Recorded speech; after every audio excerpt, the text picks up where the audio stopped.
안녕하세요. 바쁜 일상 속 슬로우 모션 그 남자의 목소리 시작합니다. 오늘은 삶이 풍요로워지고 마음의 평화를 되찾는 이야기 전해드립니다. 바로 시절 한시인데요. 한시는 쉽고 자연스러운 말로 자연을 묘사하고 감정을 표현합니다. 인생의 후반기에는 미뤄두었던 자신의 희망과 꿈을 실현하기가 어렵다는 것을 실감하죠. 일상에서 수많은 좌절과 난관을 받아들이며 그저 살아갑니다. 이러한 고된 삶에서 더 나은 나를 꿈꾸고 품격 있고 우아하게 살기 위해 여러분들 잠시 쉬어가며 한시를 읽어보고 들어보시길 권합니다. 이 책에는 38편의 한시와 저자의 이야기가 담겨 있는데요. 저도 읽다 보니 마음이 풍요롭고 평화로워짐을 느꼈습니다. 오늘날 우리 삶과 감정의 연결이 되고 여전히 영향을 미치는 사실을 전해드리며 편안하게 들어보시고 새로운 즐거움을 느껴보시기 바랍니다. 시절 한시, 유노라이프 출판. 자, 이제 잠들 시간입니다. 오늘 하루도 고생 많으셨습니다. 그럼에도 불구하고 오늘 밤도 잘 자요.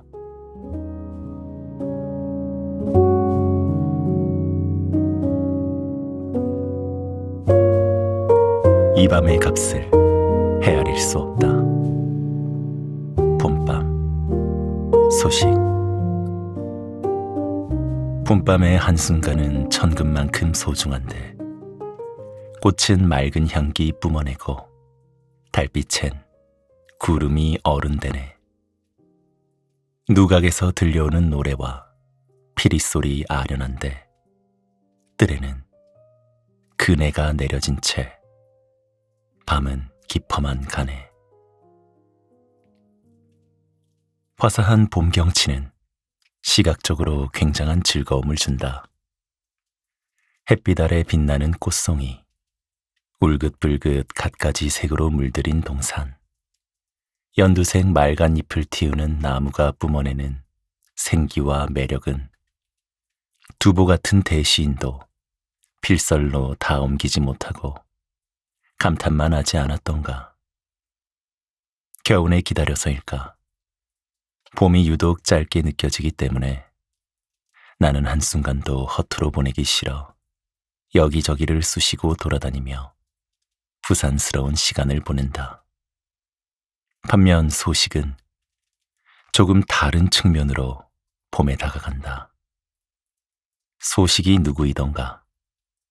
조선의 선비라면 누구나 읊었던 적벽부의 작자이다. 아버지와 동생도 재능이 뛰어나 삼부자가 모두 당송 8대가에 꼽히는 명문가 출신이다.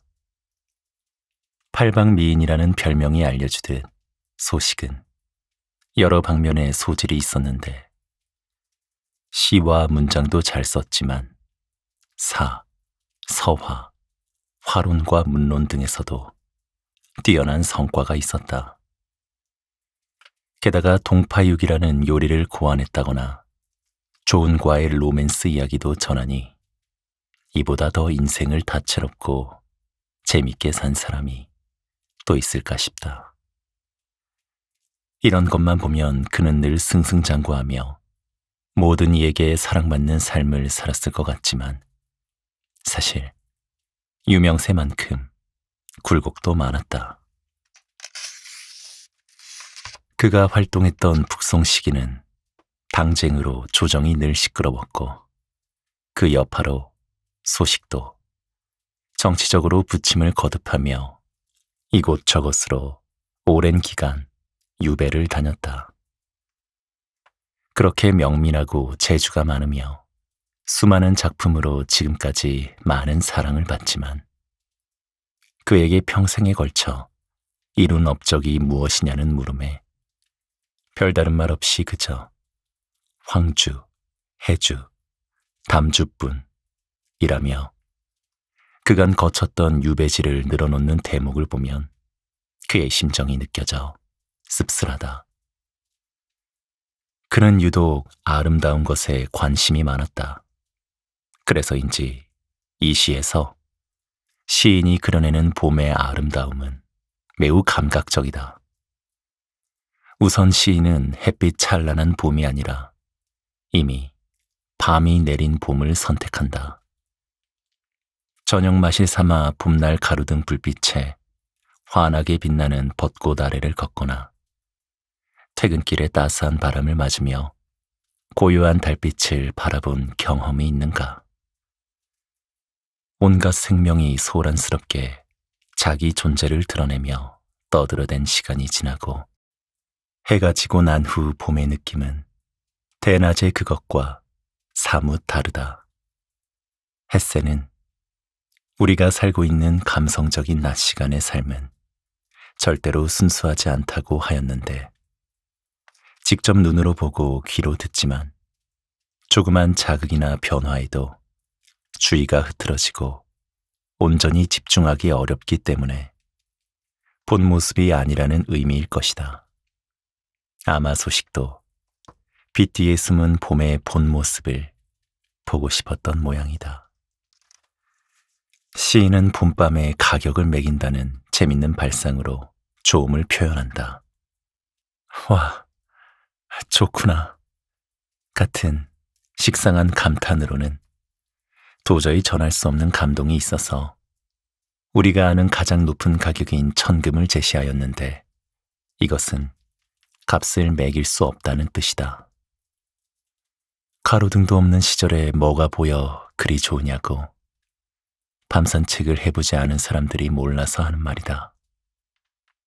꽃은 맑은 향기로 그 존재감을 드러내고 달이 구름에 걸쳐 있어 달빛이 어른어른 온 세상에 움직임을 부여한다.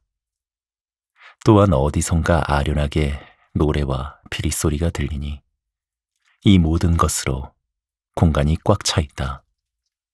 차분하지만 결코 고독하지 않은 그런 봄밤인 것이다. 시인은 시선을 돌려 눈앞에 있는 그네를 바라본다.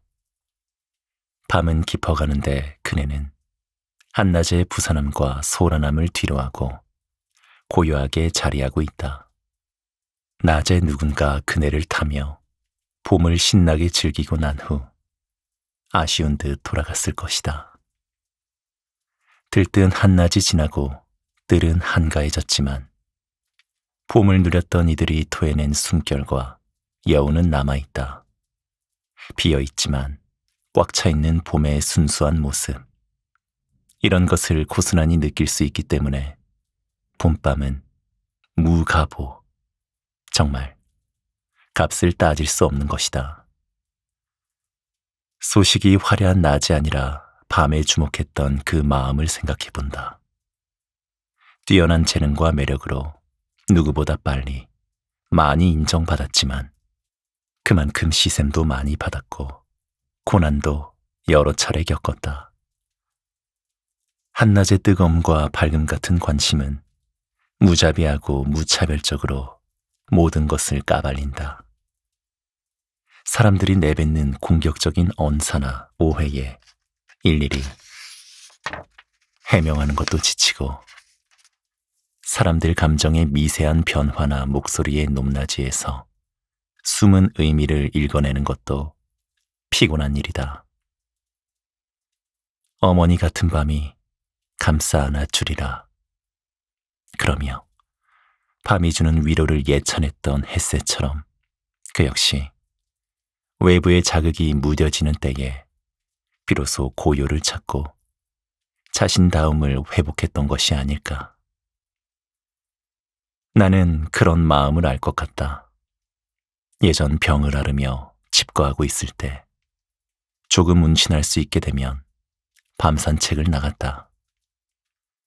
대낮에 눈부신 햇빛에 병색 짙은 내 몸이 적나라하게 드러나는 것도 싫었고 남이 날 보는 시선도 꺼려져 밤을 택해 걸었다.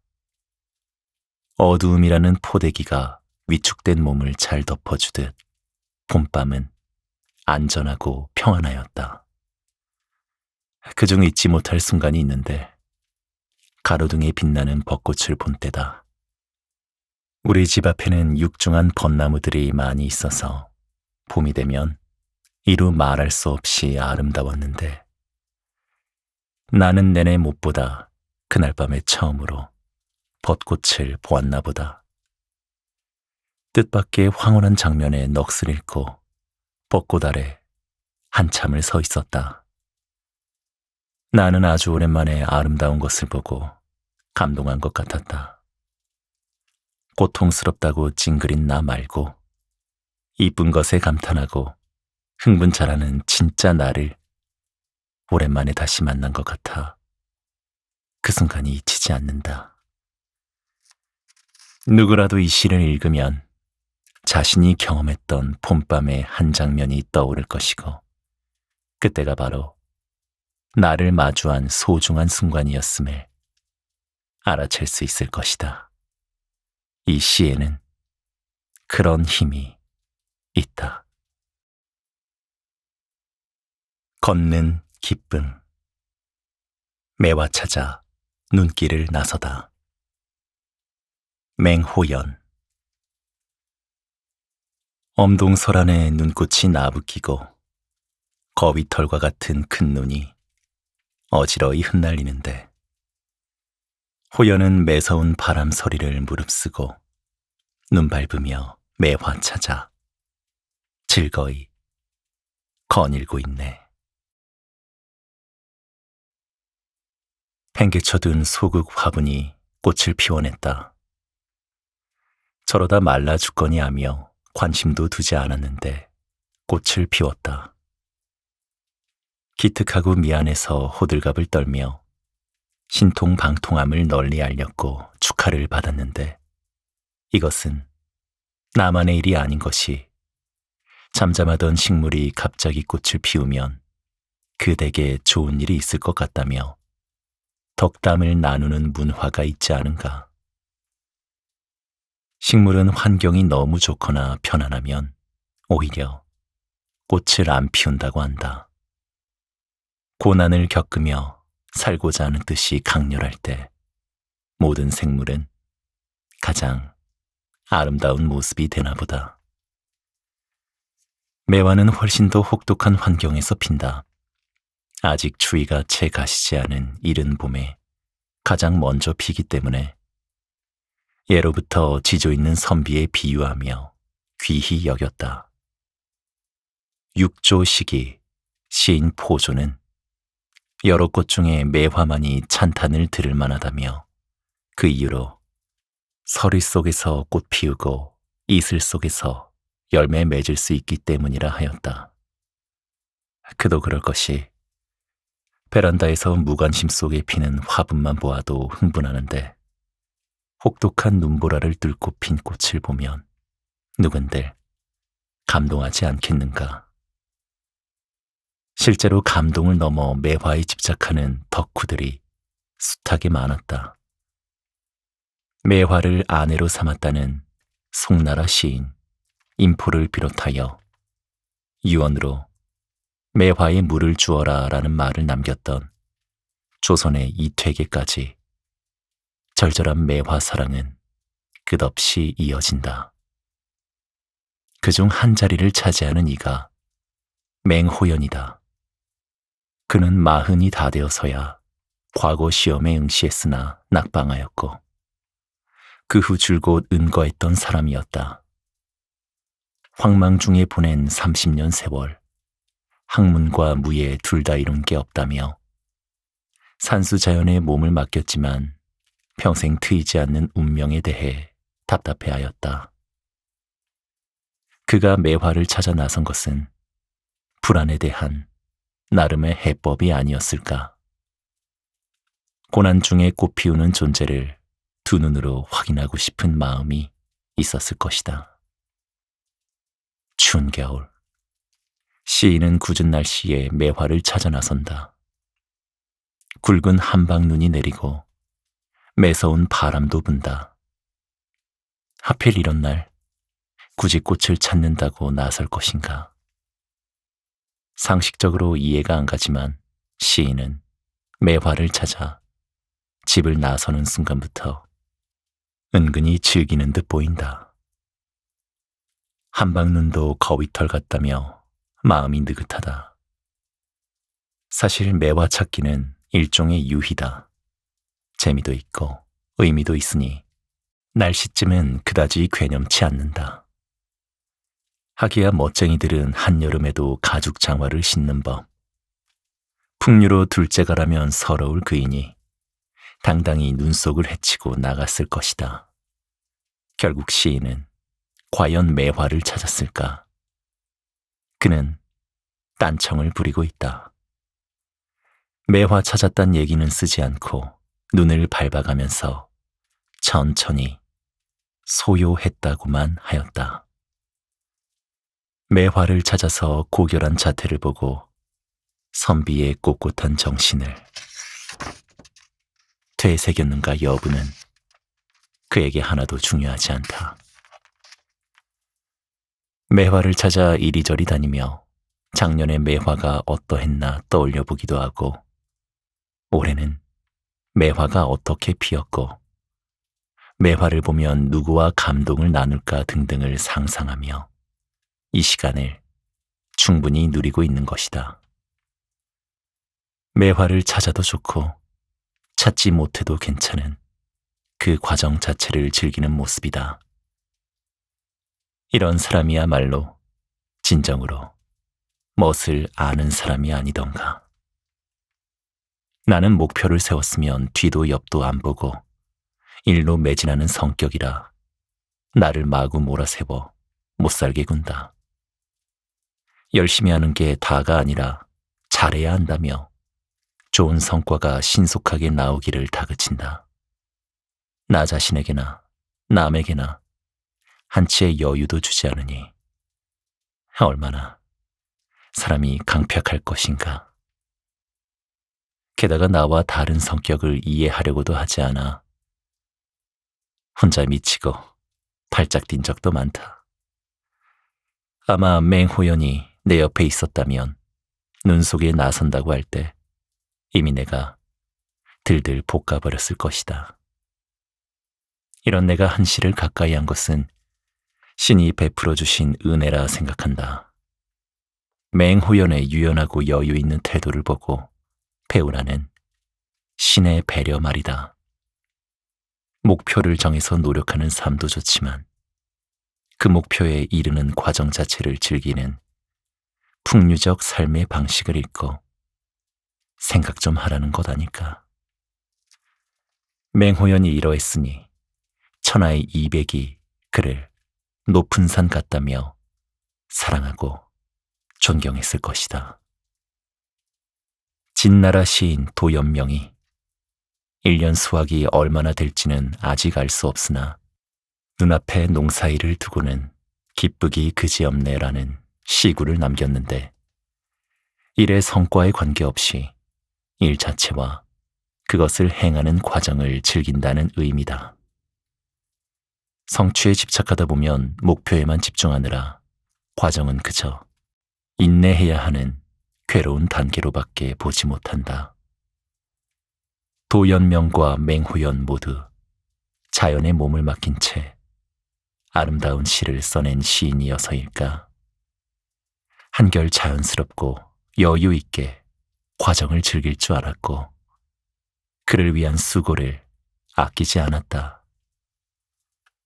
맹호연이 매화를 찾아가는 과정에 대한 이 시는 결국 내면이 유연하면서도 야문 사람의 즐거운 소요에 관한 이야기다. 생택지 페리가 성체에서 모든 것이 쓰러져 가도 아프지 않은 것은 목표를 향하는 것이 아니라 걷는 기쁨을 즐기는 것이니까 라고 한 것과도 상통한다. 동서고금을 막론하고 삶을 느긋하게 바라보아 자기만의 방식으로 차근차근 행복의 길로 갈 수 있는 태도는 부럽고도 배우고 싶은 대상이리라. 한낮의 상념. 초열은 잠에서 깨어 양만리. 시디신 매실집은 이 사이에서 터지고 팥초잎은 푸른 가닥으로 나뉘어 비단창에 어른거리네.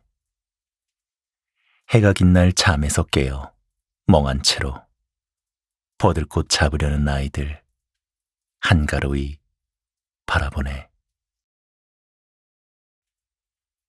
산은 태고적처럼 고요하고 해는 한 해처럼 길다는 송나라 시인 당경이 쓴 여름낮에 대한 묘사이다. 여름낮에 지루하고 조용하며 느릿느릿 지나가는 느낌을 잘 포착했다고 생각한다. 날이 더우면 오가는 사람도 뜸하고 외출도 꺼려시며 집에서 책을 보거나 일하는 것도 어려워지니 달리 시간을 보낼 방법을 생각하게 된다. 송나라 시인 양만리는 매우 부지런한 사람이었다. 평생 다작하여 시가 2만 수나 된다는 기록이 있다. 50년간 시를 썼다면 하루에 한두 수를 매일 썼다는 계산이 나온다. 이렇게 근면성실한 데다가 여러 관직을 두루 거치느라 늘 분주했던 사람인데 한가롭게 낮잠을 잔 것은 현직에서 물러났기 때문일 것이다. 시인은 금나라에 항쟁하자는 주장을 했으나 받아들여지지 않자 집거하였는데 비록 울분이 불끈불끈 올라오고 나라에 대한 근심으로 마음이 편치 않았지만 낮잠을 잘 수 있는 충분한 환경은 되었던 것 같다. 그는 초여름 어느 날 낮잠을 자고 일어났다. 일이 텁텁해서일까 매실을 한 입 깨무니 상큼하고 신즙이 입안에 퍼진다. 정신이 번쩍 들 정도의 신맛은 지친 심신을 끌어올려주는 여름의 맛이다. 창문 밖으로 푸른 팥초잎의 그림자가 어른거리는데 햇볕에 여러 갈래로 뻗은 팥초잎은 여름의 풍경이다.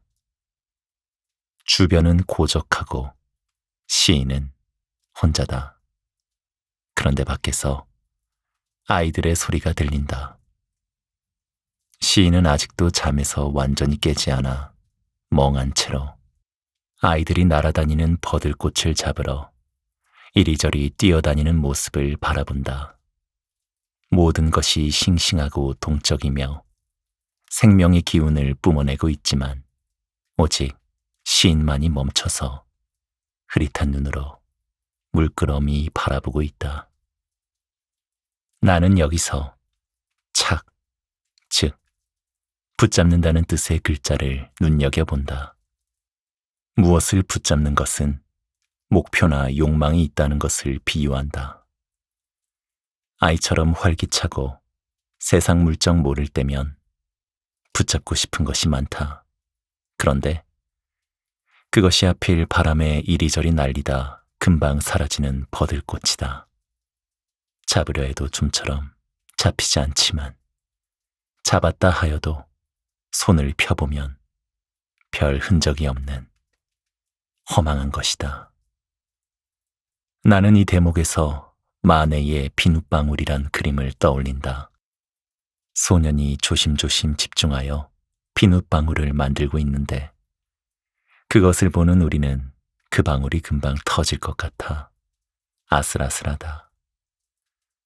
이 그림을 그린 마네와 같이 양만리도 버들꽃을 붙잡고자 하는 아이들을 보는 심경이 그리 단순하지는 않았던 것 같다. 초여름과 같은 활달한 기세가 보기 좋기도 하면서 한편으로는 위태로워 보인 것이다. 더불어 티 없는 아이들에게 불확실한 미래 외에 아무것도 줄 수 없는 무력감도 느껴지면서 결코 움켜질 수 없는 것을 잡겠다고 애썼던 자신의 과거와 집거하며 노세에 가는 현재가 겹쳐 보이며 인간은 결국 덧없는 것을 쫓는 존재라는 생각을 했을 것이다. 나는 생동하는 여름과 아이들 그리고 잠에서 깬 나른한 시인의 뚜렷한 대조에서 시인이 가졌을 착잡한 심정을 읽는다. 그런데 새로운 해석을 한 이가 있었다. 장성한 아이들을 둔 한 시벗이 마지막 굴을 보며 밤잠을 설쳤다고 하면서 간의 풀이를 다르게 하였다. 이 글자는 간호, 간병에 쓰는 것이라 그냥 보는 것이 아니라 애틋한 돌봄의 마음을 담아 보는 것 아니냐며 젊은 아이들이 무엇인가를 잡으려 온 마음과 정신을 쏟고 있지만 부모로서 그저 사랑과 애틋함을 담아 지켜볼 수밖에 없는 안타까운 마음이 이 구절에서 느껴진다고 하였다. 아닌 게 아니라 간은 눈에 손을 올려놓고 세심하게 관찰한다는 뜻이고 한은 한가하다는 뜻도 있지만 무심하다는 의미도 있다.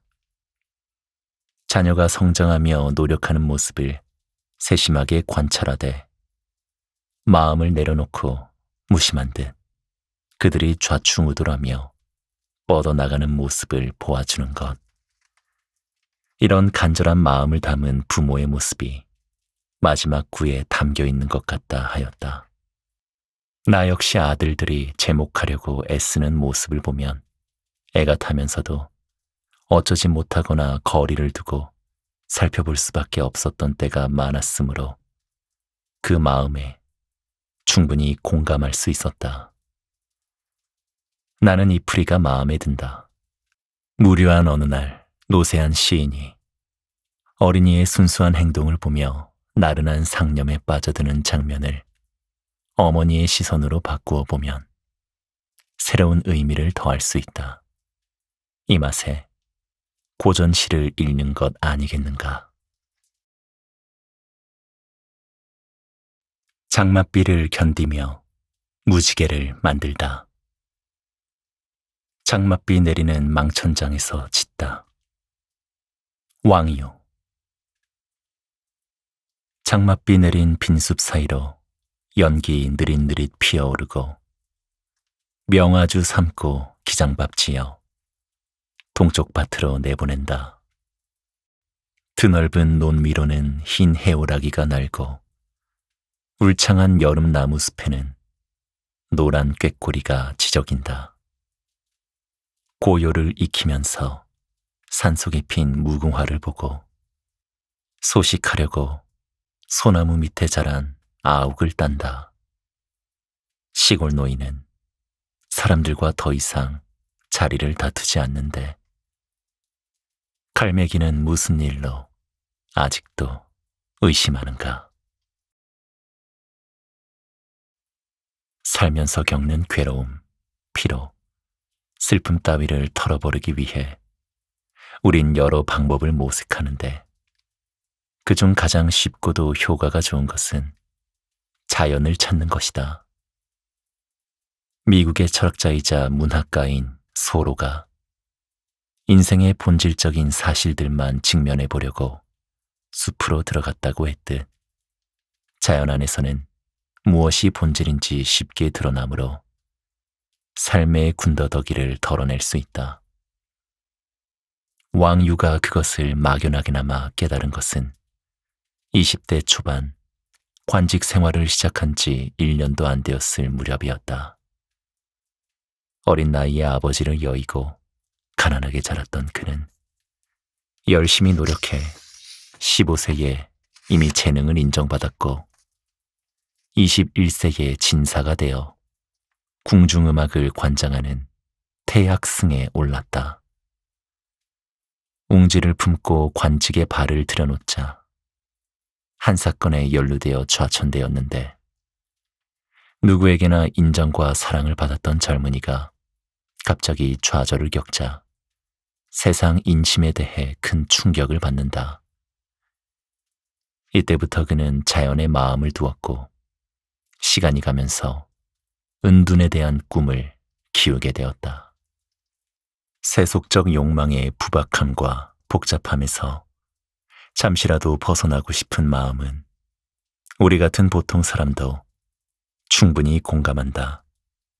당장 어떻게 할 수 없기 때문에 그저 나는 자연인이다 같은 TV 프로그램을 보며 대리만족하거나 오도이촌의 삶은 가능하지 않을까 싶어 시골집 소개 영상을 찾아보며 꿈을 꾸는 것이다. 왕유는 세상살이가 나를 얼맨다고 하면서 가난한 집의 장남이라 돌봐야 할 형제들이 있어서 귀은하고 싶어도 벼슬살이를 계속할 수밖에 없다고 하였다. 대신 그는 벼슬하는 동안 짬짬이 자연에서 지내는 시간을 갖는다. 고요한 것을 좋아하는 그의 성격상 복잡한 관직 사회가 주는 피로를 견디려면 그런 시간이 필요했을 것이다. 그러다 40 중반에 드디어 결심을 한다. 당나라 초기 시인이었던 송지문의 별장을 인수하면서 역관역은 생활을 하기로 마음먹은 것이다. 모든 것을 떨쳐버리고 자연에 완전히 귀의할 수도 없고 그렇다고 남들처럼 열심히 관직 생활하는 것도 맞지 않으니 벼슬을 하면서 별장을 오가며 휴식하는 타협점을 찾았다. 기록에 따르면 그의 별장은 냇물이 감돌며 흐르고 물섬에 대나무가 자라고 있으며 꽃밭이 있는 아름다운 곳이었다. 벗과 배를 타고 물놀이를 하거나 거문고를 타며 노래를 부르기도 하면서 벼슬살이에서 얻은 상처와 피로를 달랬다. 왕유는 이곳이 퍽 마음에 들었는지 조정에서 물러난 후 딴 생각을 안 하고 바로 망천장으로 들어가 향을 사르고 참선하였으며 선염불을 일로 삼았다고 한다. 나는 오랫동안 왕유의 시를 읽으며 별장이 어떤 모습일까 멋대로 상상하기도 하고 나도 시골에 별장 같은 게 있어서 책도 보고 그림도 그릴 수 있으면 좋겠다고 생각하곤 했다. 그러다 얼마 전에 대만에서 송나라 곽충서가 임모한 왕유의 망천도를 보았다. 왕유는 화가이기도 해서 자신이 아꼈던 별장을 여러 번 그렸을 테지만 지금 우리에게는 임모한 것만 남아있다. 이 그림은 별장의 곳곳을 담은 것으로 크기가 꽤 커서 시인이 소박하게 읊은 별장의 규모가 실은 대단한 것이었음을 알게 돼 살짝 배신감이 들었다. 왕유 씨, 이런 데 사셨어요. 굉장하네요. 이 시는 어느 여름날 장마가 거친 뒤 별장 부근의 풍경을 담고 있다. 오래 지속되었던 장맛비가 그치고 나면 사람도 자연도 분주하다. 비 때문에 한동안 농사를 못 지었기 때문에 부지런히 몸을 놀리고 있을 것이다.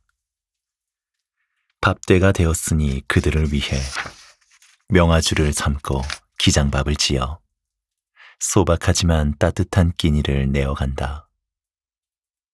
물이 잔뜩 불어난 논 위로 오랜만에 날갯짓하는 백로의 자태와 맑은 소리를 뽐내며 흥겨움을 더해주는 꾀꼬리의 울음소리는 눈과 귀를 풍요롭게 만들어 비가 그친 후의 여름날 정취를 더해주고 있다.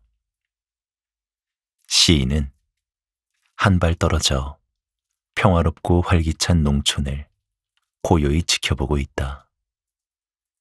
정직하고 근면한 노동으로 평화로운 삶을 엮어가는 농민에게 눈길이 가는 것은 권모술수가 난무하는 관계와 달라서였을 것이다.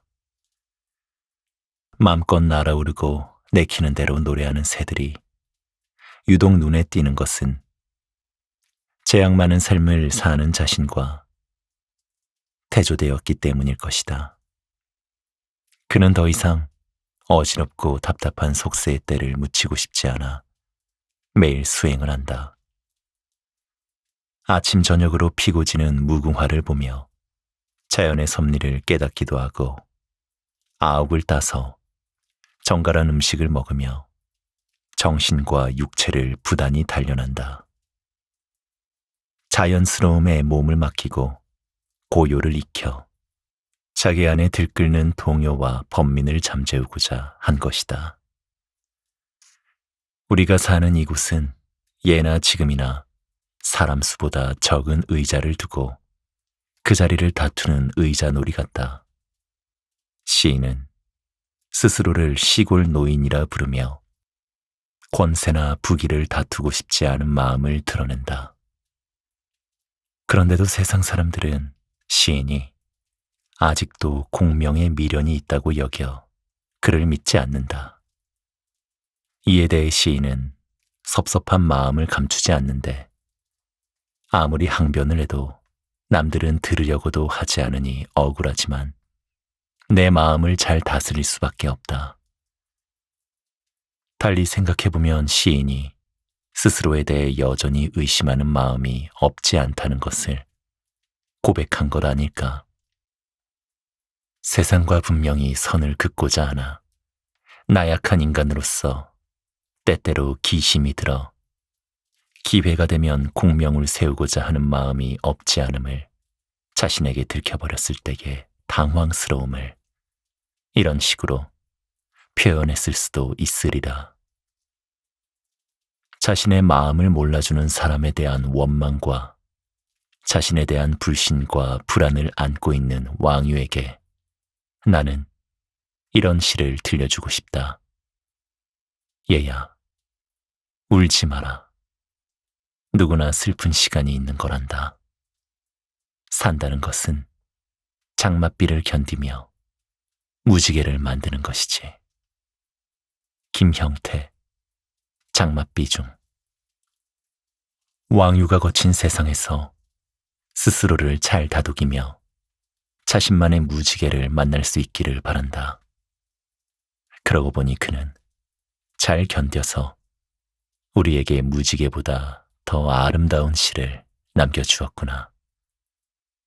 고마워요, 왕유 씨. 참된 사치.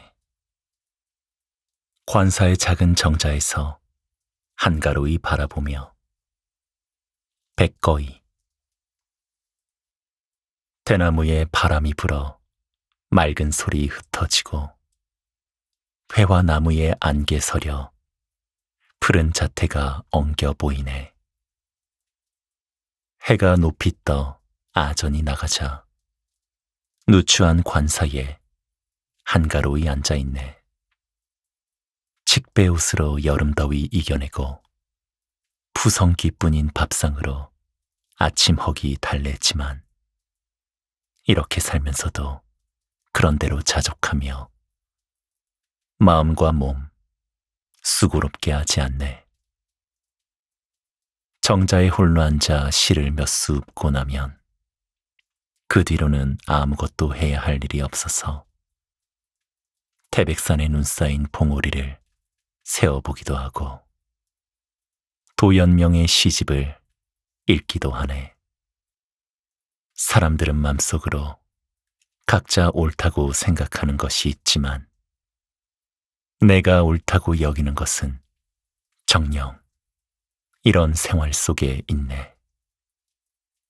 명성을 다투는 이에게 내 거듭 일러두노니 그대가 비웃는 것을 내 기꺼이 따를 것이네. 프랑스의 소설가 아니 에르노는 어려서는 모피 코트나 긴 드레스, 바닷가 저택, 지성적인 삶이 사치라 생각했지만 진정한 사치란 사랑의 열정을 느끼며 사는 것이라 하였다. 나는 한 시를 오래 읽으며 옛 시인들이 생각했던 사치란 자유로움에서 오는 평안함을 누리는 것이 아닐까 생각했다. 아무리 많은 돈을 써도 좀처럼 얻기 어려운 것이지만 마음먹기에 따라 의외로 쉽게 얻어지기도 하는 것 말이다. 나는 이것을 오랜 세월이 걸려서야 겨우 터득하였지만 백거이는 젊어서 깨달은 것 같다. 이 시를 쓸 때 시인은 36살이었다. 제과에 2등으로 합격한 뒤 처음으로 받은 벼슬인 주질 현위를 지내고 있었다. 첫 직장이니 얼마나 설레었을까. 나는 아들들이 직장에 처음 출근할 때 지었던 표정을 기억한다. 긴장과 설렘이 역력한데 그걸 드러내지 않으려고 애쓰던 사회 초년생의 모습이었다. 시인 역시 주위의 관심과 본인의 기대, 약간의 들뜸을 지닌 채 임지로 갔을 것이다.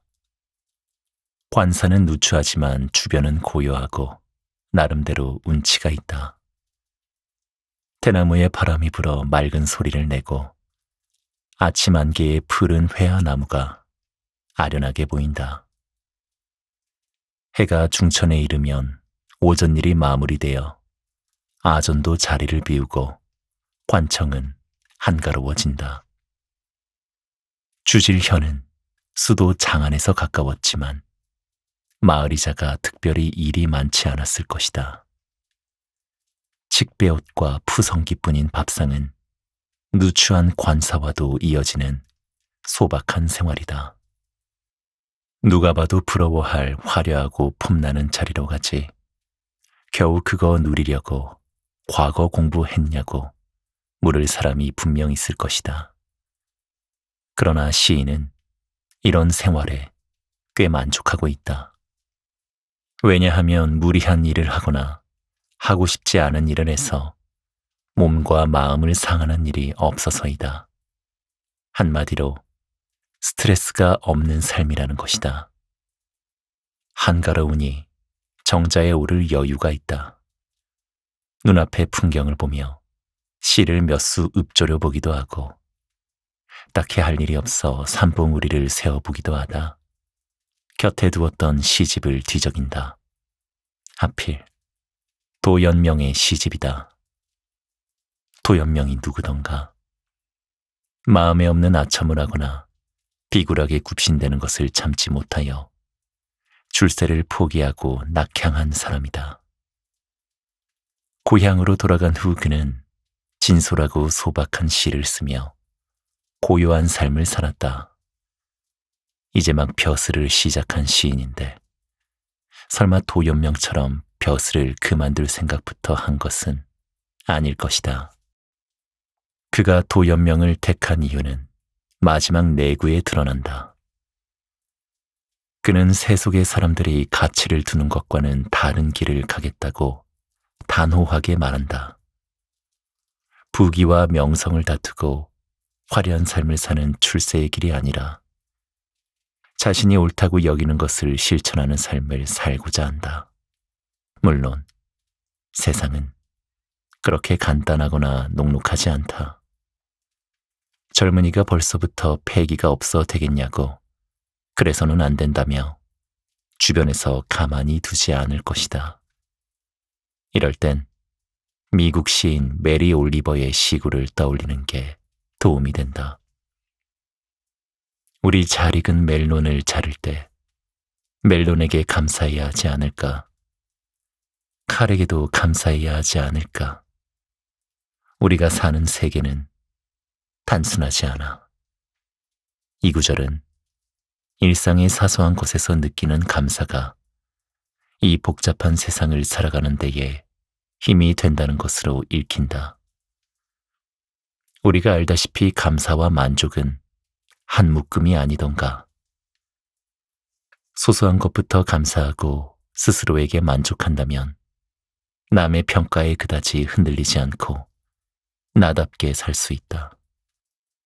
시인은 도연명처럼 시선을 자신 내부로 향할 줄 알았고 세상이 추구하는 것과 구별되는 자신만의 가치를 가질 수 있었다. 자연스럽고 무리하지 않는 것과 일상에 만족하는 것이 귀중하다는 것을 알았다. 속인들이 자신을 비웃든 말든 상관하지 않고 내 길을 가겠다며 다짐하며 맺었는데 나는 이런 태도가 진정한 사치가 아닐까 한다.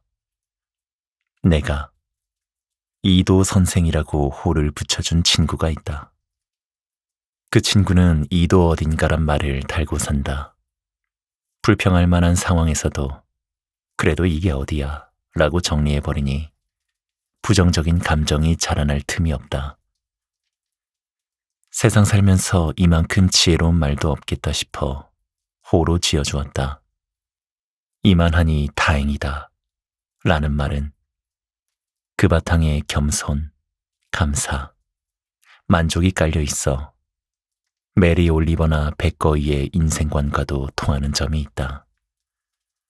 만약 백거이가 내가 시험 등수가 얼마나 높은데 이런 데서 세월을 축내고 있어야 하나? 내가 왜 이런 후진옥과 시시한 밥을 먹으며 할 일 없이 지내야 하나라고 생각한다면 결코 이런 시를 쓸 수 없었을 것이다. 그는 내가 가진 능력대로 생긴 대로 사는 것, 남이 비웃든 말든 뭐라 하든 말든 개의치 않고 세상에 휘둘리지 않으며 만족하며 사는 것이 얼마나 중요한지를 일찌감치 깨달은 사람이었다. 그도 이도 어딘가 정신의 소유자였던 것이다.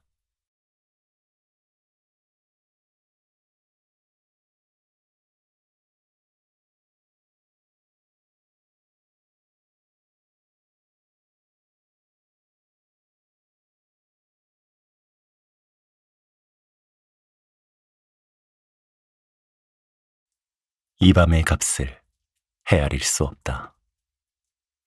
봄밤 소식. 봄밤의 한순간은 천금만큼 소중한데 꽃은 맑은 향기 뿜어내고 달빛엔 구름이 어른대네.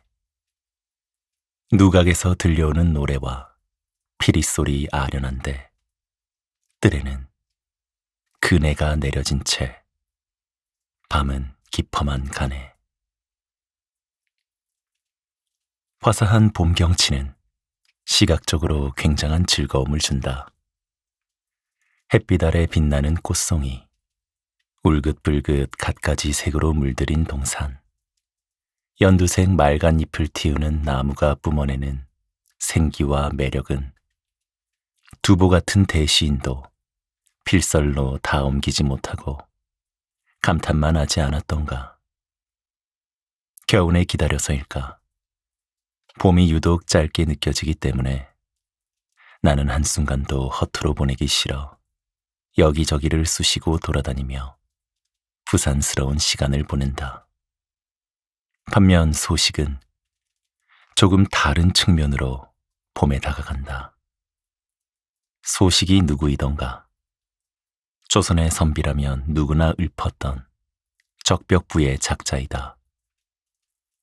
아버지와 동생도 재능이 뛰어나 삼부자가 모두 당송 8대가에 꼽히는 명문가 출신이다. 팔방미인이라는 별명이 알려주듯 소식은 여러 방면의 소질이 있었는데 시와 문장도 잘 썼지만 사, 서화, 화론과 문론 등에서도 뛰어난 성과가 있었다. 게다가 동파육이라는 요리를 고안했다거나 좋은 과의 로맨스 이야기도 전하니 이보다 더 인생을 다채롭고 재밌게 산 사람이 또 있을까 싶다. 이런 것만 보면 그는 늘 승승장구하며 모든 이에게 사랑받는 삶을 살았을 것 같지만 사실 유명세만큼 굴곡도 많았다. 그가 활동했던 북송 시기는 당쟁으로 조정이 늘 시끄러웠고 그 여파로 소식도 정치적으로 부침을 거듭하며 이곳저곳으로 오랜 기간 유배를 다녔다. 그렇게 명민하고 재주가 많으며 수많은 작품으로 지금까지 많은 사랑을 받지만 그에게 평생에 걸쳐 이룬 업적이 무엇이냐는 물음에 별다른 말 없이 그저 황주, 해주, 담주뿐이라며 그간 거쳤던 유배지를 늘어놓는 대목을 보면 그의 심정이 느껴져 씁쓸하다. 그는 유독 아름다운 것에 관심이 많았다. 그래서인지 이 시에서 시인이 그려내는 봄의 아름다움은 매우 감각적이다. 우선 시인은 햇빛 찬란한 봄이 아니라 이미 밤이 내린 봄을 선택한다. 저녁 마실 삼아 봄날 가로등 불빛에 환하게 빛나는 벚꽃 아래를 걷거나 퇴근길에 따스한 바람을 맞으며 고요한 달빛을 바라본 경험이 있는가? 온갖 생명이 소란스럽게 자기 존재를 드러내며 떠들어댄 시간이 지나고 해가 지고 난 후 봄의 느낌은 대낮의 그것과 사뭇 다르다. 햇새는 우리가 살고 있는 감성적인 낮 시간의 삶은 절대로 순수하지 않다고 하였는데 직접 눈으로 보고 귀로 듣지만 조그만 자극이나 변화에도 주의가 흐트러지고 온전히 집중하기 어렵기 때문에 본 모습이 아니라는 의미일 것이다. 아마 소식도 빛 뒤에 숨은 봄의 본 모습을 보고 싶었던 모양이다. 시인은 봄밤에 가격을 매긴다는 재밌는 발상으로 좋음을 표현한다. 와, 좋구나. 같은 식상한 감탄으로는 도저히 전할 수 없는 감동이 있어서 우리가 아는 가장 높은 가격인 천금을 제시하였는데 이것은 값을 매길 수 없다는 뜻이다. 가로등도 없는 시절에 뭐가 보여 그리 좋으냐고 밤 산책을 해보지 않은 사람들이 몰라서 하는 말이다. 꽃은 맑은 향기로 그 존재감을 드러내고 달이 구름에 걸쳐 있어 달빛이 어른어른 온 세상에 움직임을 부여한다. 또한 어디선가 아련하게 노래와 피리 소리가 들리니 이 모든 것으로 공간이 꽉 차 있다. 차분하지만 결코 고독하지 않은 그런 봄밤인 것이다. 시인은 시선을 돌려 눈앞에 있는 그네를 바라본다. 밤은 깊어가는데 그네는 한낮의 부산함과 소란함을 뒤로하고 고요하게 자리하고 있다. 낮에 누군가 그네를 타며 봄을 신나게 즐기고 난 후 아쉬운 듯 돌아갔을 것이다. 들뜬 한낮이 지나고 뜰은 한가해졌지만 봄을 누렸던 이들이 토해낸 숨결과 여운은 남아있다. 비어있지만 꽉 차있는 봄의 순수한 모습.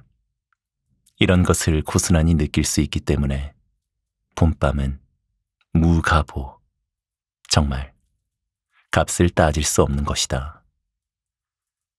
소식이 화려한 낮이 아니라 밤에 주목했던 그 마음을 생각해 본다. 뛰어난 재능과 매력으로 누구보다 빨리 많이 인정받았지만 그만큼 시샘도 많이 받았고 고난도 여러 차례 겪었다.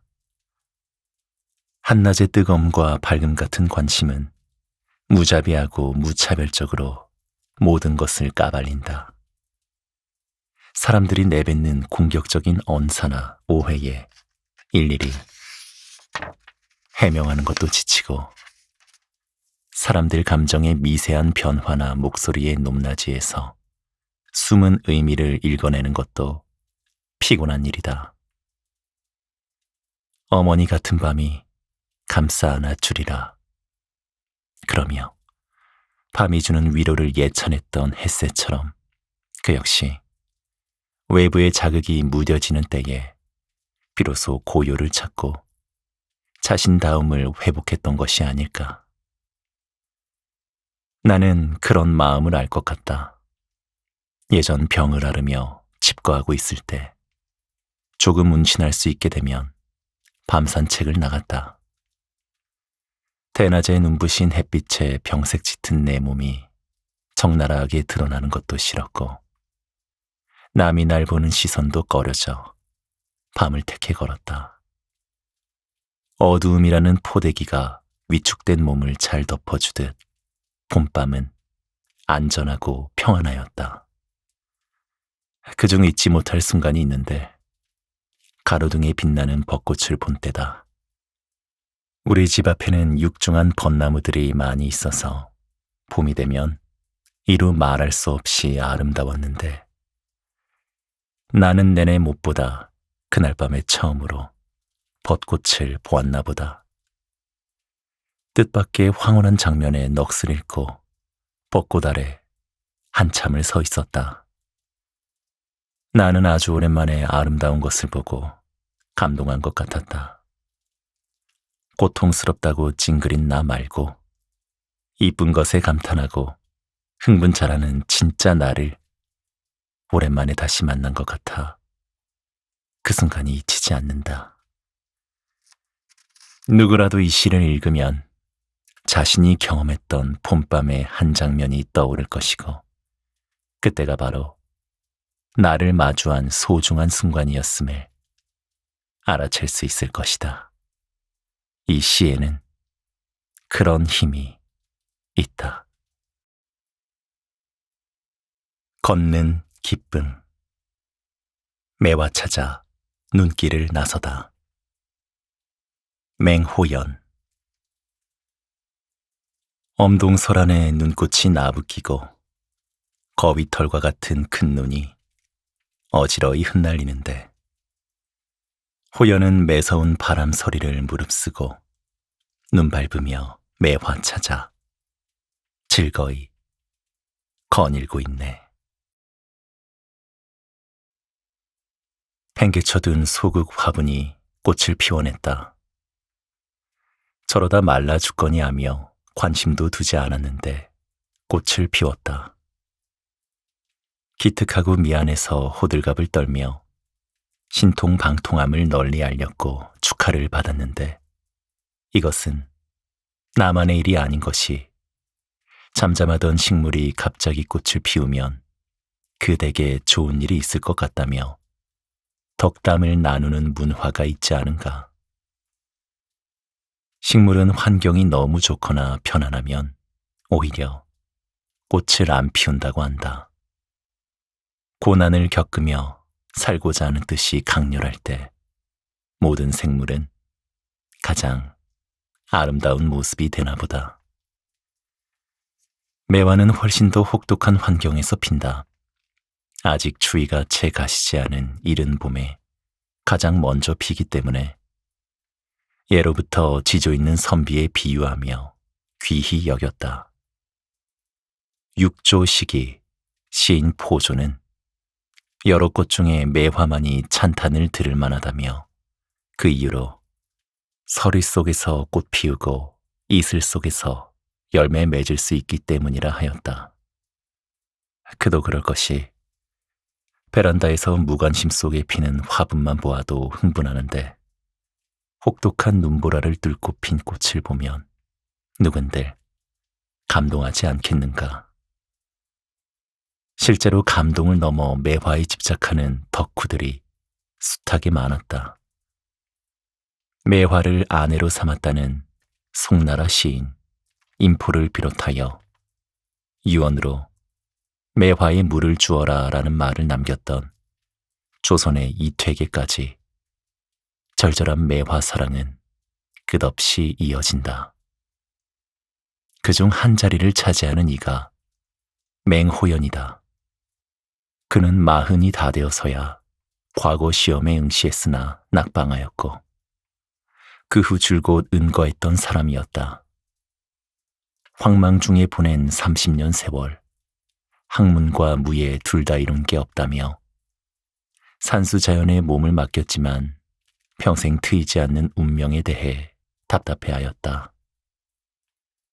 그가 매화를 찾아 나선 것은 불안에 대한 나름의 해법이 아니었을까. 고난 중에 꽃 피우는 존재를 두 눈으로 확인하고 싶은 마음이 있었을 것이다. 추운 겨울, 시인은 굳은 날씨에 매화를 찾아 나선다. 굵은 한방 눈이 내리고 매서운 바람도 분다. 하필 이런 날 굳이 꽃을 찾는다고 나설 것인가. 상식적으로 이해가 안 가지만 시인은 매화를 찾아 집을 나서는 순간부터 은근히 즐기는 듯 보인다. 한방눈도 거위털 같다며 마음이 느긋하다. 사실 매화 찾기는 일종의 유희다. 재미도 있고 의미도 있으니 날씨쯤은 그다지 괴념치 않는다. 하기야 멋쟁이들은 한여름에도 가죽 장화를 신는 법. 풍류로 둘째가라면 서러울 그이니 당당히 눈속을 헤치고 나갔을 것이다. 결국 시인은 과연 매화를 찾았을까? 그는 딴청을 부리고 있다. 매화 찾았단 얘기는 쓰지 않고 눈을 밟아가면서 천천히 소요했다고만 하였다. 매화를 찾아서 고결한 자태를 보고 선비의 꼿꼿한 정신을 되새겼는가 여부는 그에게 하나도 중요하지 않다. 매화를 찾아 이리저리 다니며 작년의 매화가 어떠했나 떠올려 보기도 하고 올해는 매화가 어떻게 피었고 매화를 보면 누구와 감동을 나눌까 등등을 상상하며 이 시간을 충분히 누리고 있는 것이다. 매화를 찾아도 좋고 찾지 못해도 괜찮은 그 과정 자체를 즐기는 모습이다. 이런 사람이야말로 진정으로 멋을 아는 사람이 아니던가. 나는 목표를 세웠으면 뒤도 옆도 안 보고 일로 매진하는 성격이라 나를 마구 몰아세워 못살게 군다. 열심히 하는 게 다가 아니라 잘해야 한다며 좋은 성과가 신속하게 나오기를 다그친다. 나 자신에게나 남에게나 한치의 여유도 주지 않으니 얼마나 사람이 강팍할 것인가. 게다가 나와 다른 성격을 이해하려고도 하지 않아. 혼자 미치고 발작 뛴 적도 많다. 아마 맹호연이 내 옆에 있었다면 눈 속에 나선다고 할 때 이미 내가 들들 볶아버렸을 것이다. 이런 내가 한시를 가까이 한 것은 신이 베풀어 주신 은혜라 생각한다. 맹호연의 유연하고 여유 있는 태도를 보고 배우라는 신의 배려 말이다. 목표를 정해서 노력하는 삶도 좋지만 그 목표에 이르는 과정 자체를 즐기는 풍류적 삶의 방식을 읽고 생각 좀 하라는 것 아닐까. 맹호연이 이러했으니 천하의 이백이 그를 높은 산 같다며 사랑하고 존경했을 것이다. 진나라 시인 도연명이 1년 수확이 얼마나 될지는 아직 알 수 없으나 눈앞에 농사일을 두고는 기쁘기 그지없네라는 시구를 남겼는데 일의 성과에 관계없이 일 자체와 그것을 행하는 과정을 즐긴다는 의미다. 성취에 집착하다 보면 목표에만 집중하느라 과정은 그저 인내해야 하는 괴로운 단계로밖에 보지 못한다. 도연명과 맹호연 모두 자연의 몸을 맡긴 채 아름다운 시를 써낸 시인이어서일까. 한결 자연스럽고 여유 있게 과정을 즐길 줄 알았고 그를 위한 수고를 아끼지 않았다. 맹호연이 매화를 찾아가는 과정에 대한 이 시는 결국 내면이 유연하면서도 야문 사람의 즐거운 소요에 관한 이야기다. 생택지 페리가 성체에서 모든 것이 쓰러져 가도 아프지 않은 것은 목표를 향하는 것이 아니라 걷는 기쁨을 즐기는 것이니까 라고 한 것과도 상통한다. 동서고금을 막론하고 삶을 느긋하게 바라보아 자기만의 방식으로 차근차근 행복의 길로 갈 수 있는 태도는 부럽고도 배우고 싶은 대상이리라. 한낮의 상념. 초여름 잠에서 깨어. 양만리. 시드신 매실즙은 이 사이에서 터지고 팥초잎은 푸른 가닥으로 나뉘어 비단창에 어른거리네. 해가 긴 날 잠에서 깨어 멍한 채로 버들꽃 잡으려는 아이들 한가로이 바라보네. 산은 태고적처럼 고요하고 해는 한해처럼 길다는 송나라 시인 당경이 쓴 여름낮에 대한 묘사이다. 여름낮에 지루하고 조용하며 느릿느릿 지나가는 느낌을 잘 포착했다고 생각한다. 날이 더우면 오가는 사람도 뜸하고 외출도 꺼려지며 집에서 책을 보거나 일하는 것도 어려워지니 달리 시간을 보낼 방법을 생각하게 된다. 송나라 시인 양만리는 매우 부지런한 사람이었다. 평생 다작하여 시가 2만 수나 된다는 기록이 있다. 50년간 시를 썼다면 하루에 한두 수를 매일 썼다는 계산이 나온다. 이렇게 근면성실한 데다가 여러 관직을 두루 거치느라 늘 분주했던 사람인데 한가롭게 낮잠을 잔 것은 현직에서 물러났기 때문일 것이다. 시인은 금나라에 항쟁하자는 주장을 했으나 받아들여지지 않자 집거하였는데 비록 울분이 불끈불끈 올라오고 나라에 대한 근심으로 마음이 편치 않았지만 낮잠을 잘 수 있는 충분한 환경은 되었던 것 같다. 그는 초여름 어느 날 낮잠을 자고 일어났다. 일이 텁텁해서일까 매실을 한 입 깨무니 상큼하고 신즙이 입안에 퍼진다. 정신이 번쩍 들 정도의 신맛은 지친 심신을 끌어올려주는 여름의 맛이다. 창문 밖으로 푸른 팥초잎의 그림자가 어른거리는데 햇볕에 여러 갈래로 뻗은 팥초잎은 여름의 풍경이다.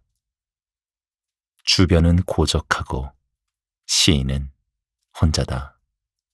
그런데 밖에서 아이들의 소리가 들린다. 시인은 아직도 잠에서 완전히 깨지 않아 멍한 채로 아이들이 날아다니는 버들꽃을 잡으러 이리저리 뛰어다니는 모습을 바라본다. 모든 것이 싱싱하고 동적이며 생명의 기운을 뿜어내고 있지만 오직 시인만이 멈춰서 흐릿한 눈으로 물끄러미 바라보고 있다. 나는 여기서 착, 즉 붙잡는다는 뜻의 글자를 눈여겨본다. 무엇을 붙잡는 것은 목표나 욕망이 있다는 것을 비유한다. 아이처럼 활기차고 세상 물정 모를 때면 붙잡고 싶은 것이 많다. 그런데 그것이 하필 바람에 이리저리 날리다 금방 사라지는 버들꽃이다. 잡으려 해도 좀처럼 잡히지 않지만 잡았다 하여도 손을 펴보면 별 흔적이 없는 허망한 것이다. 나는 이 대목에서 마네의 비눗방울이란 그림을 떠올린다. 소년이 조심조심 집중하여 비눗방울을 만들고 있는데 그것을 보는 우리는 그 방울이 금방 터질 것 같아 아슬아슬하다. 이 그림을 그린 마네와 같이 양만리도 버들꽃을 붙잡고자 하는 아이들을 보는 심경이 그리 단순하지는 않았던 것 같다. 초여름과 같은 활달한 기세가 보기 좋기도 하면서 한편으로는 위태로워 보인 것이다. 더불어 티 없는 아이들에게 불확실한 미래 외에 아무것도 줄 수 없는 무력감도 느껴지면서 결코 움켜쥘 수 없는 것을 잡겠다고 애썼던 자신의 과거와 집거하며 노쇠해가는 현재가 겹쳐 보이며 인간은 결국 덧없는 것을 쫓는 존재라는 생각을 했을 것이다.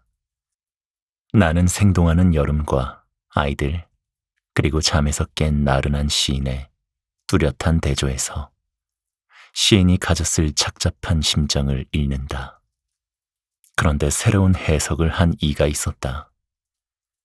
장성한 아이들을 둔 한 시벗이 마지막 굴을 보며 밤잠을 설쳤다고 하면서 간의 풀이를 다르게 하였다. 이 글자는 간호, 간병에 쓰는 것이라 그냥 보는 것이 아니라 애틋한 돌봄의 마음을 담아 보는 것 아니냐며 젊은 아이들이 무엇인가를 잡으려 온 마음과 정신을 쏟고 있지만 부모로서 그저 사랑과 애틋함을 담아 지켜볼 수밖에 없는 안타까운 마음이 이 구절에서 느껴진다고 하였다. 아닌 게 아니라 간은 눈에 손을 올려놓고 세심하게 관찰한다는 뜻이고 하는 한가하다는 뜻도 있지만 무심하다는 의미도 있다. 자녀가 성장하며 노력하는 모습을 세심하게 관찰하되 마음을 내려놓고 무심한 듯 그들이 좌충우돌하며 뻗어나가는 모습을 보아주는 것. 이런 간절한 마음을 담은 부모의 모습이 마지막 구에 담겨 있는 것 같다 하였다. 나 역시 아들들이 제목하려고 애쓰는 모습을 보면 애가 타면서도 어쩌지 못하거나 거리를 두고 살펴볼 수밖에 없었던 때가 많았으므로 그 마음에 충분히 공감할 수 있었다. 나는 이 풀이가 마음에 든다. 무료한 어느 날 노세한 시인이 어린이의 순수한 행동을 보며 나른한 상념에 빠져드는 장면을 어머니의 시선으로 바꾸어 보면 새로운 의미를 더할 수 있다. 이 맛에 고전시를 읽는 것 아니겠는가. 장맛비를 견디며 무지개를 만들다. 장맛비 내리는 망천장에서 짖다. 왕이요. 장맛비 내린 빈숲 사이로 연기 느릿느릿 피어오르고 명아주 삶고 기장밥 지어 동쪽 밭으로 내보낸다. 드넓은 논 위로는 흰 해오라기가 날고 울창한 여름 나무 숲에는 노란 꾀꼬리가 지저긴다. 고요를 익히면서 산속에 핀 무궁화를 보고 소식하려고 소나무 밑에 자란 아욱을 딴다. 시골 노인은 사람들과 더 이상 자리를 다투지 않는데 갈매기는 무슨 일로 아직도 의심하는가. 살면서 겪는 괴로움, 피로, 슬픔 따위를 털어버리기 위해 우린 여러 방법을 모색하는데 그중 가장 쉽고도 효과가 좋은 것은 자연을 찾는 것이다. 미국의 철학자이자 문학가인 소로가 인생의 본질적인 사실들만 직면해 보려고 숲으로 들어갔다고 했듯 자연 안에서는 무엇이 본질인지 쉽게 드러나므로 삶의 군더더기를 덜어낼 수 있다. 왕유가 그것을 막연하게나마 깨달은 것은 20대 초반 관직 생활을 시작한 지 1년도 안 되었을 무렵이었다. 어린 나이에 아버지를 여의고 가난하게 자랐던 그는 열심히 노력해 15세에 이미 재능을 인정받았고 21세에 진사가 되어 궁중음악을 관장하는 태학승에 올랐다. 웅지를 품고 관직에 발을 들여놓자 한 사건에 연루되어 좌천되었는데 누구에게나 인정과 사랑을 받았던 젊은이가 갑자기 좌절을 겪자 세상 인심에 대해 큰 충격을 받는다. 이때부터 그는 자연에 마음을 두었고 시간이 가면서 은둔에 대한 꿈을 키우게 되었다. 세속적 욕망의 부박함과 복잡함에서 잠시라도 벗어나고 싶은 마음은 우리 같은 보통 사람도 충분히 공감한다. 당장 어떻게 할 수 없기 때문에 그저 나는 자연인이다 같은 TV 프로그램을 보며 대리만족하거나 오도이촌의 삶은 가능하지 않을까 싶어 시골집 소개 영상을 찾아보며 꿈을 꾸는 것이다. 왕유는 세상살이가 나를 얼맨다고 하면서 가난한 집의 장남이라 돌봐야 할 형제들이 있어서 귀은하고 싶어도 벼슬살이를 계속할 수밖에 없다고 하였다. 대신 그는 벼슬하는 동안 짬짬이 자연에서 지내는 시간을 갖는다. 고요한 것을 좋아하는 그의 성격상 복잡한 관직 사회가 주는 피로를 견디려면 그런 시간이 필요했을 것이다. 그러다 40 중반에 드디어 결심을 한다. 당나라 초기 시인이었던 송지문의 별장을 인수하면서 역관역은 생활을 하기로 마음먹은 것이다. 모든 것을 떨쳐버리고 자연에 완전히 귀의할 수도 없고 그렇다고 남들처럼 열심히 관직 생활하는 것도 맞지 않으니 벼슬을 하면서 별장을 오가며 휴식하는 타협점을 찾았다. 기록에 따르면 그의 별장은 냇물이 감돌며 흐르고 물섬에 대나무가 자라고 있으며 꽃밭이 있는 아름다운 곳이었다. 벗과 배를 타고 물놀이를 하거나 거문고를 타며 노래를 부르기도 하면서 벼슬살이에서 얻은 상처와 피로를 달랬다. 왕유는 이곳이 퍽 마음에 들었는지 조정에서 물러난 후 딴 생각을 안 하고 바로 망천장으로 들어가 향을 사르고 참선하였으며 선연불을 일로 삼았다고 한다. 나는 오랫동안 왕유의 시를 읽으며 별장이 어떤 모습일까 멋대로 상상하기도 하고 나도 시골에 별장 같은 게 있어서 책도 보고 그림도 그릴 수 있으면 좋겠다고 생각하곤 했다. 그러다 얼마 전에 대만에서 송나라 곽충서가 임모한 왕유의 망천도를 보았다. 왕유는 화가이기도 해서 자신이 아꼈던 별장을 여러 번 그렸을 테지만 지금 우리에게는 임모한 것만 남아있다. 이 그림은 별장의 곳곳을 담은 것으로 크기가 꽤 커서 시인이 소박하게 읊은 별장의 규모가 실은 대단한 것이었음을 알게 돼 살짝 배신감이 들었다. 왕유 씨, 이런 데 사셨어요. 굉장하네요. 이 시는 어느 여름날 장마가 거친 뒤 별장 부근의 풍경을 담고 있다. 오래 지속되었던 장맛비가 그치고 나면 사람도 자연도 분주하다. 비 때문에 한동안 농사를 못 지었기 때문에 부지런히 몸을 놀리고 있을 것이다. 밥때가 되었으니 그들을 위해 명아주를 삶고 기장밥을 지어 소박하지만 따뜻한 끼니를 내어간다.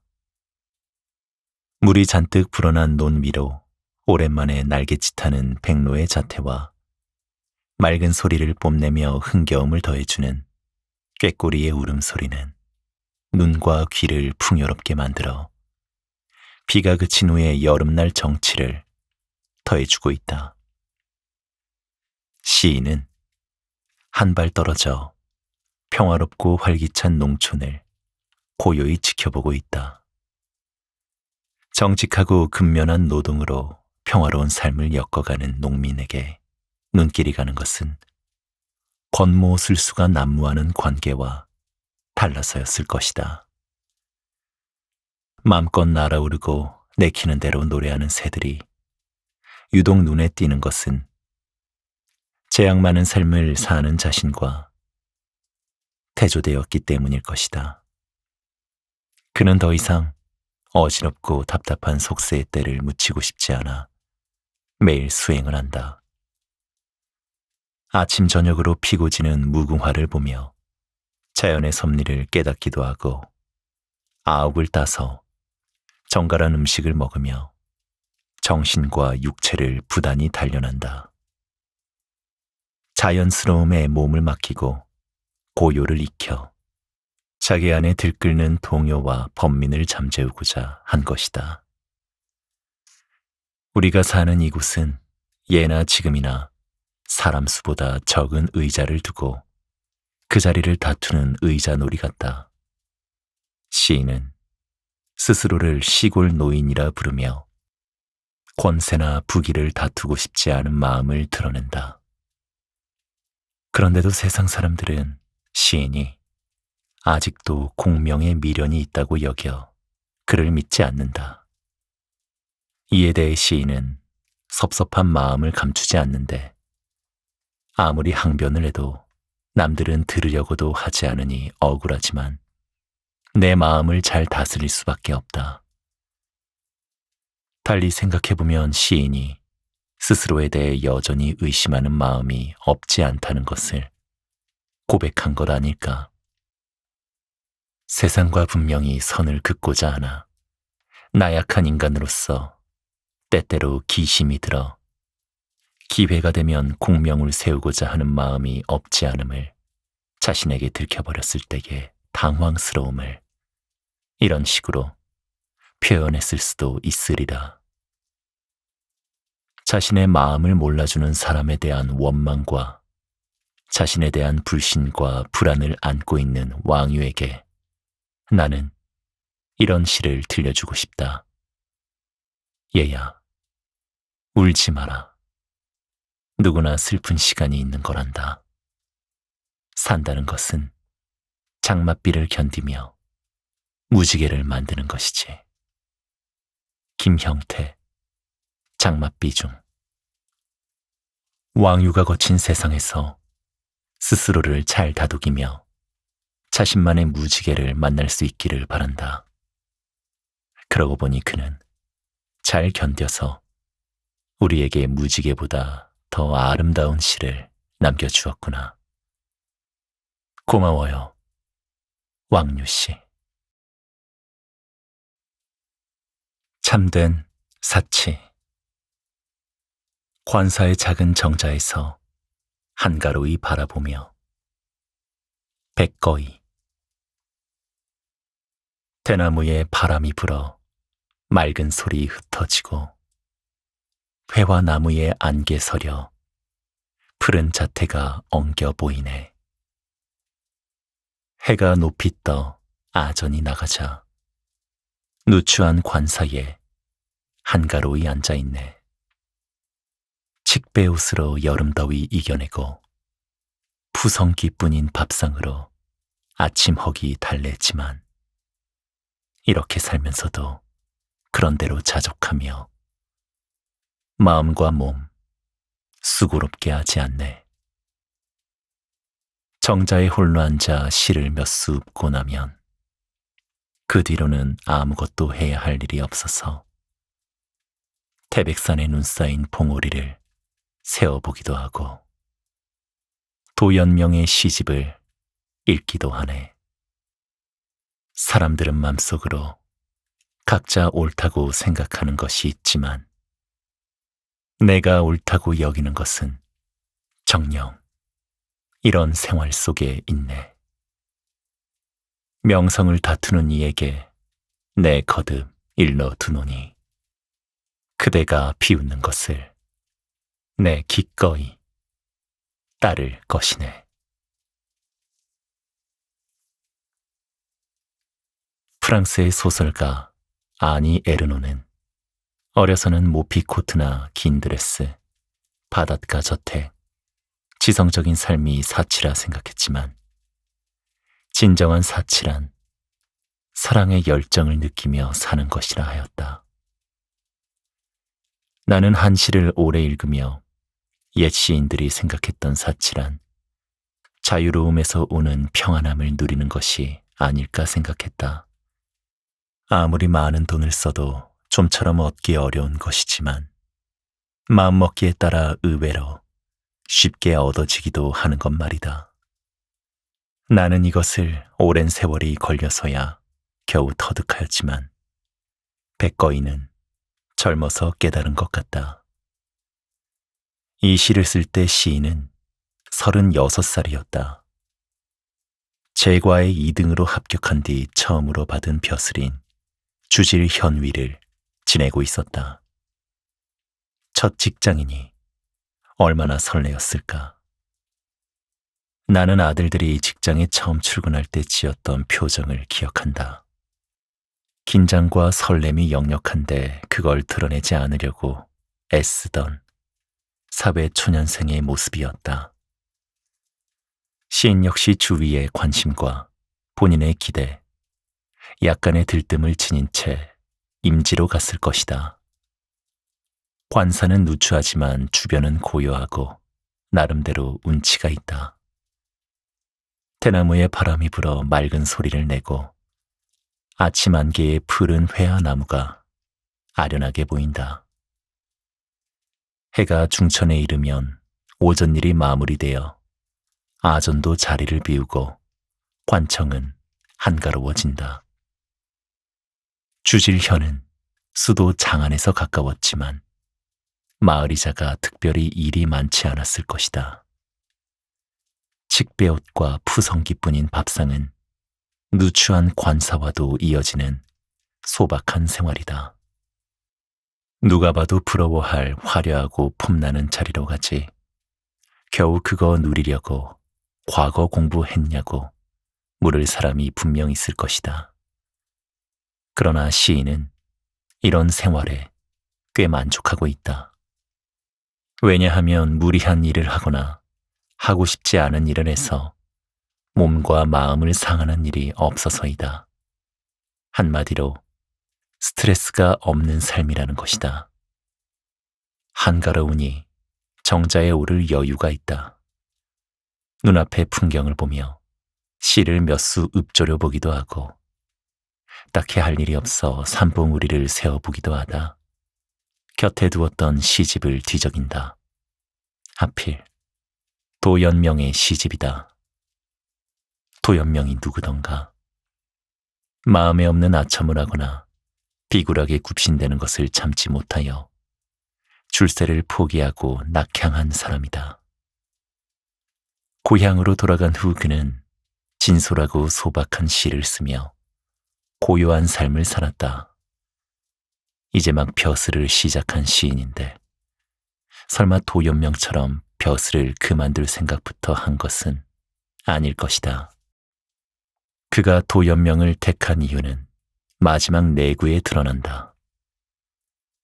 그는 세속의 사람들이 가치를 두는 것과는 다른 길을 가겠다고 단호하게 말한다. 부귀와 명성을 다투고 화려한 삶을 사는 출세의 길이 아니라 자신이 옳다고 여기는 것을 실천하는 삶을 살고자 한다. 물론 세상은 그렇게 간단하거나 녹록하지 않다. 젊은이가 벌써부터 패기가 없어 되겠냐고 그래서는 안 된다며 주변에서 가만히 두지 않을 것이다. 이럴 땐 미국 시인 메리 올리버의 시구를 떠올리는 게 도움이 된다. 우리 잘 익은 멜론을 자를 때 멜론에게 감사해야 하지 않을까? 칼에게도 감사해야 하지 않을까? 우리가 사는 세계는 단순하지 않아. 이 구절은 일상의 사소한 것에서 느끼는 감사가 이 복잡한 세상을 살아가는 데에 힘이 된다는 것으로 읽힌다. 우리가 알다시피 감사와 만족은 한 묶음이 아니던가. 소소한 것부터 감사하고 스스로에게 만족한다면 남의 평가에 그다지 흔들리지 않고 나답게 살 수 있다. 시인은 도연명처럼 시선을 자신 내부로 향할 줄 알았고 세상이 추구하는 것과 구별되는 자신만의 가치를 가질 수 있었다. 자연스럽고 무리하지 않는 것과 일상에 만족하는 것이 귀중하다는 것을 알았다. 속인들이 자신을 비웃든 말든 상관하지 않고 내 길을 가겠다며 다짐하며 맺었는데 나는 이런 태도가 진정한 사치가 아닐까 한다. 내가 이도 선생이라고 호를 붙여준 친구가 있다. 그 친구는 이도 어딘가란 말을 달고 산다. 불평할 만한 상황에서도 그래도 이게 어디야 라고 정리해버리니 부정적인 감정이 자라날 틈이 없다. 세상 살면서 이만큼 지혜로운 말도 없겠다 싶어 호로 지어주었다. 이만하니 다행이다 라는 말은 그 바탕에 겸손, 감사, 만족이 깔려 있어 메리 올리버나 백거이의 인생관과도 통하는 점이 있다. 만약 백거이가 내가 시험 등수가 얼마나 높은데 이런 데서 세월을 축내고 있어야 하나? 내가 왜 이런 후진옥과 시시한 밥을 먹으며 할 일 없이 지내야 하나라고 생각한다면 결코 이런 시를 쓸 수 없었을 것이다. 그는 내가 가진 능력대로 생긴 대로 사는 것, 남이 비웃든 말든 뭐라 하든 말든 개의치 않고 세상에 휘둘리지 않으며 만족하며 사는 것이 얼마나 중요한지를 일찌감치 깨달은 사람이었다. 그도 이도 어딘가 정신의 소유자였던 것이다.